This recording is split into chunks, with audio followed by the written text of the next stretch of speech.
5.3 के सबसे इम्पोर्टेंट सवाल में से एक है प्रश्न संख्या 4। इसमें इम्पोर्टेंट क्या है जी? इस सवाल में आपको ये पता करना है कि आपको n ज्ञात करना है या फिर Sn ज्ञात करना है। क्योंकि सवाल में योग शब्द लिख रखा है तो सीधी सी बात है कि फॉर्मूला Sn का लगेगा, योगफल का।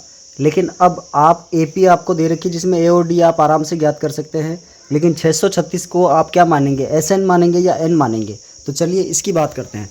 देखिए हमारे 5 पॉइंट प्रश्नावली 5 के अंदर एक बहुत ही फेमस जुमला जो कहते हैं हम लोग, एक वर्ड पकड़ना है जिसमें अगर कितने वर्ड लिख रखा हो, इसका मतलब आपको n पूछा है। कितने वर्ड पकड़ते ही आपको n पूछा, कितने पद यानी आपको पूछा n है। अगर n पूछा है तो इसमें आपको सीधा n ज्ञात करना है, Sn का फॉर्मूला लगाना है। बहुत ही फास्ट तरीके से हम ये सवाल कर पाएंगे। a बराबर 9, d बराबर 8, Sn बराबर 636 और n जो है फाइंड आउट करना है। अब मुझे लगता है कि इस सवाल में इससे ज़्यादा कुछ बताने की आवश्यकता मुझे नहीं पड़नी चाहिए। आप लोगों को बड़े आराम से इसमें n का मान ज्ञात करना है। लेकिन यहाँ एक चीज़ बनेगी, एक द्विघात समीकरण बनेगा n का, यानी n स्क्वायर के अंदर एक पद अपने को प्राप्त होगा, व्यंजक प्राप्त होगा, द्विघात समीकरण प्राप्त होगा। उसको आप गुणनखंड विधि से हल करेंगे। तो वो थोड़ा सा बताने के हिसाब से मैं ये सवाल आपको सॉल्व करवा देता हूँ।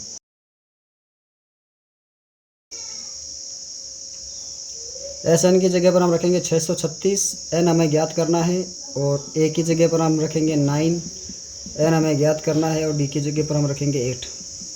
इसको थोड़ा और सरल करने पर हमें प्राप्त होगा 636 n बटा 2, 18 प्लस के 8 को n से गुणा कर दिया तो 8n, 8 को माइनस के 1 से गुणा कर दिया माइनस के 8। इसको थोड़ा और सरल करेंगे तो हमें मिलेगा n/2। ये 18 और 8 n, इनमें से 18 और 8 को आप घटा सकते हैं, इसको नहीं घटा सकते क्योंकि इसके n लगा हुआ है। तो 18 में से 8 गए तो 10, 10 plus 8n।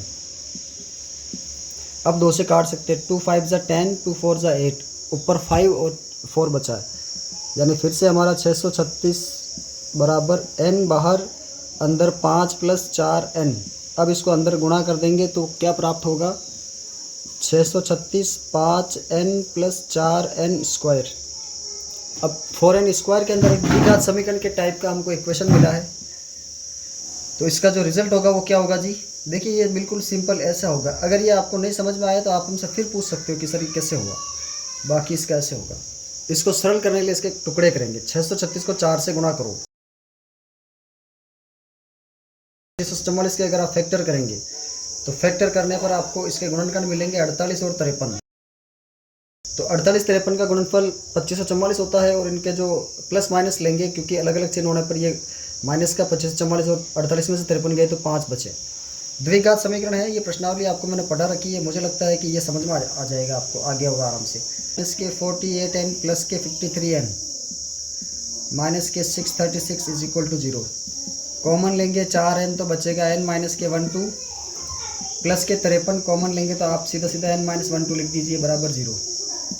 4n minus plus के 53 and n minus 12 is equal to 0।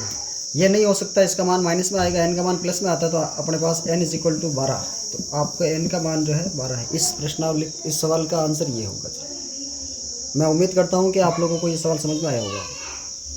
बात करते हैं इसके अगले इंपॉर्टेंट सवाल की, जिसमें अगर कोई खास बात छिपी हो, ऐसा सवाल ही हम करेंगे। प्रथम पद दे रखा है, n दे रखा है, Sn दे रखा है, और n और d ज्ञात करना है।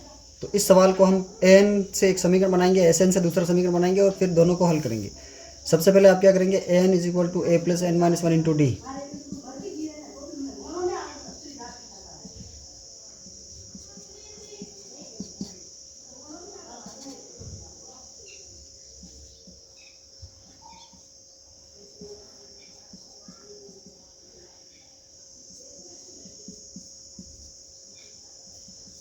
इस समीकरण को ऐसे कैसे छोड़ना पड़ेगा, क्योंकि यहाँ पर n और d दोनों ही नहीं है हमारे पास में। तो ये आप लोगों को जो है देखना है कैसे करना है। Sn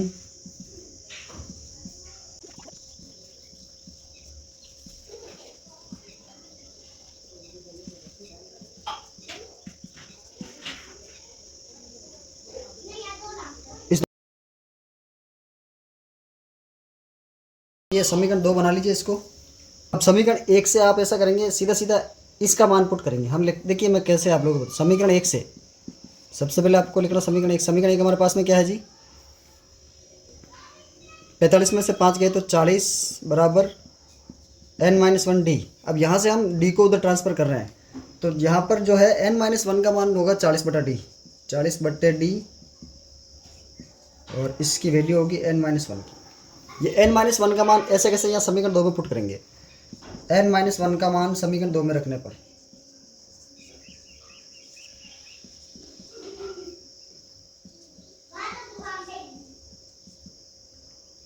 समीकरण 2 हमारे पास में 400 को डबल करो 800 बराबर n कोष्टक 10 प्लस n-1, यहाँ हम रख रहे हैं 40/d इंटू डी।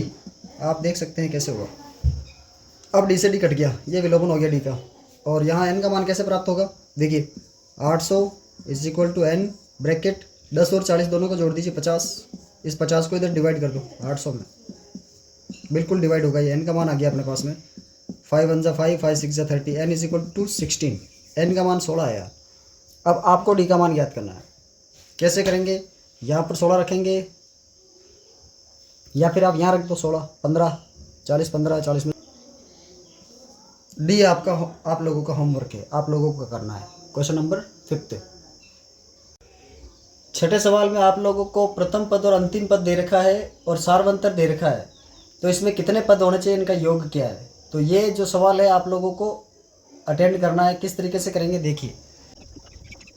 देखिए इस सवाल में an का फॉर्मूला लगाएंगे आप लोग। a और d दे रखा तो n आ जाएगा। जैसे n प्राप्त होता है आपको sn का फॉर्मूला लगाना है। बहुत ही सिंपल है, an के फॉर्मूले से इस सवाल को शुरू करना है। ये छठा सवाल आप लोगों के लिए। हम लोग बात करते हैं क्वेश्चन नंबर 7 की। उस एपी के प्रथम 22 पदों का योग ज्ञात कीजिए, जिसमें d बराबर तो 7 है और 22वां पद 149 है।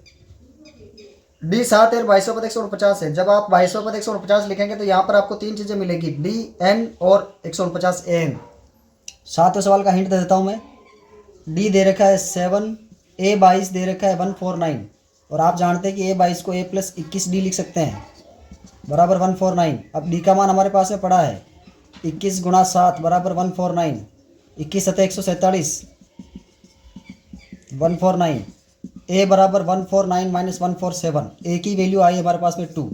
हमें इस सवाल में क्या क्या पूछा है, हमें बोला गया है कि प्रथम 22 पदों का योग ज्ञात कीजिए। अब आपके सामने a का मान 2 है, d का मान 7 है, अब 22 पदों का योग, n का मान 22 है, आपको SN ज्ञात करना है। ये 7वां सवाल। इसके अलावा हम लोग 8वें सवाल की अगर बात करें तो उस एपी के प्रथम 51 पदों का योग ज्ञात कीजिए, जिसके दूसरे और तीसरे पद क्रम से 14 और 18। ये सवाल हमने पहले करा रखा है। 5.2 में एक सवाल था जिसमें एपी बड़ी थी, कुछ पद दे रखे थे, 2 समीकरण बने थे, ए और इसमें ए का विलोपन किया था, फिर अपने ए और डी का मान ज्ञात किया था। डी का मान प्राप्त हुआ, डी से फिर ए का मान प्राप्त हुआ, फिर 2 समीकरणों को सोल्व करने के बाद में ए डी का मान प्राप्त करने के बाद में हमने nवां पद ज्ञात किया था, और यहाँ पर हमें 51 पदों का योग ज्ञात करना है। बिल्कुल सिंपल सवाल है, ये आप कर सकते हैं। यदि एपी के 9वें प्रश्न की बात करें, यदि किसी एपी के प्रथम 7 पदों का योग 49 है और 17 पदों के, ये सवाल जो है टेक्निकल सवाल है। टेक्निकल सवाल 9, 10 और 11 हम लोग नेक्स्ट वीडियो में करेंगे, ताकि ये सारे एक जैसे सवाल एक ही वीडियो के अंदर कवर हो जाए। और इस वीडियो में केवल इतना ही, यहाँ तक सवाल नंबर 8 तक हम लोग इसको फिनिश करेंगे। आगे के सवाल आगे की वीडियो में आप लोग देखते रहिए और सवालों को सीखते रहिए और बारीक चीज़ों को पकड़ते रहिए। एग्जाम में कहीं गलती नहीं होगी और अच्छे नंबर प्राप्त करेंगे। Keep watching, thank you.